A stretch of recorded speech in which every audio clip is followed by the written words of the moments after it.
First, I'd like to thank you all for being here. I know how difficult it is to be a Republican in Rolette County, and all of you should be commended for your determination.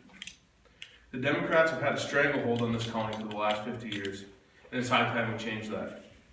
I know many of you are thinking it's not possible, but it is. And all it will take to get started is a little bit of time, a little bit of effort, and of course, a little bit of money, because this is politics after all. The first step in my plan is for all of us as individuals to inform the public about the truth about what's been happening here in Rolette County. Like I said in the beginning, the Democrats have had a stranglehold on this county, and I use that word stranglehold intentionally. The grasp that the Democrats have on this county is literally strangling and choking the people of Rolette County. You see, our friends on the other side have continuously pushed and called for economic policies that do not and have not worked. We need to bring this up, and it's really a very simple argument to make. It may be true that the Democrats have been well-intentioned in pushing their agenda. The truth of the matter is, the outcomes of their policies have been the exact opposite of their intentions. It does not take an economics degree to explain this. Rolette County's poverty rate is higher today than it was in 1989. In fact, according to the U.S. Census Bureau, over 1/3 of Rolette County citizens live in poverty. This is despite the fact that this county overwhelmingly elects Democrats who supposedly work for the benefit of the poor. The fact of the matter is plainly clear. The economic policies and smart governmental spending reforms that Republicans endorse will improve the economy and guard against forced austerity measures like Greece and other overly indebted countries face due to their own overwhelming debt. And no one can argue such measures do the most harm to the poorest among us. Also, we must be clear that the gap between governmental spending and revenues cannot be overcome through taxation, as the Democrats propose. The math simply does not add up. Another area we need to point out the inconvenient truth about Democratic policies is regarding crime.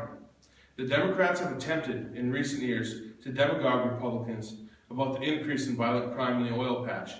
Well, I have some news for those Democrats who constantly obtain votes and support from the people of this county. There's more violent crime in Rolette County than there is in Williams County, where Williston is located. This is despite Williams County's much larger population, which begs the question, do they really care about the crimes and the people, or do they just want to make political hay out of the situation? Democrats should be really ashamed of themselves for ignoring these problems and not bringing them to light at the state level, where our entire delegation is composed of Democrats. And the people of this county should be very angry at those same senators and representatives for ignoring this while they bring up problems elsewhere. They are elected to represent the people of Rolette County, not to help the Democratic Party win elections. Outside of these important issues facing this county, and really the country as a whole, are real global threats our nation faces. I look around this room, and I know all of us want peace. That being said, when national leaders are willing to have peace at any price, we know that the only cost of real peace will only be increased.